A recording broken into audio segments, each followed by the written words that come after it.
মার্চে ফিফার উইন্ডোতে ফ্রান্স ও ক্রোয়েশিয়ার বিপক্ষে খেলবে ব্রাজিল। পাঁচবারের বিশ্ব চ্যাম্পিয়নরা চলতি বছর ফিফার প্রথম উইন্ডোতে মুখোমুখি হচ্ছে দুই ইউরোপিয়ান ফুটবল পরাশক্তির।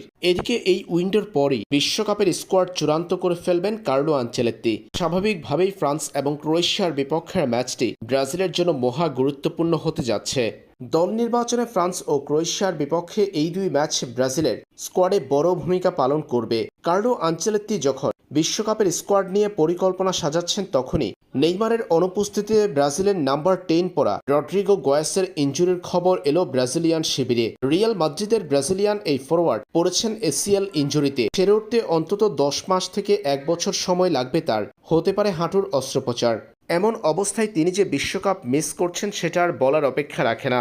যেহেতু রড্রিগো গোয়েসকে পাচ্ছে না কার্লো আনচেলত্তি, তাই এবার নেইমার জুনিয়রকে নিয়ে ভাবছেন তিনি। ব্রাজিলের সর্বকালের সর্বোচ্চ এই গোলদাতা বিশ্বকাপের স্কোয়াডে থাকবেন কিনা এতদিন তা নিয়ে শঙ্কার খবর শোনা গেলেও এবার রড্রিগো গোয়েসের ইনজুরি নেইমার জুনিয়রকে নিয়ে ভাবতে বাধ্য করেছে কার্লো আনচেলত্তিকে। জানা গেছে মার্চে ফিফার উইন্ডোতে ফ্রান্স এবং ক্রোয়েশিয়ার বিপক্ষে ব্রাজিল যে স্কোয়াড চূড়ান্ত করবে সেই স্কোয়াডে রাখা হবে নেইমারকে। এখানেই হবে নেইমারের চূড়ান্ত পরীক্ষা। বিশ্বকাপ স্কোয়াডে থাকার জন্য কতটুকু ফিট নেইমার সেটার প্রমাণ হবে মার্চে ফিফার উইন্ডোতে ব্রাজিলের দুই ম্যাচে। এমন তথ্য জানিয়েছে ব্রাজিলিয়ান একাধিক সংবাদ মাধ্যম।